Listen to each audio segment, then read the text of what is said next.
sezvakataurwa namukomana Jesu kubhuku raMatthew chapter 24.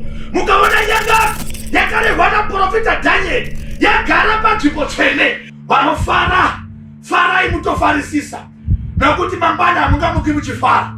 Ndiri kuti vari kudya, idyai mudye nekusingaperi, nokuti pakunoedza munenge musingachadyi. Vanoita ufeve, itirai fainari.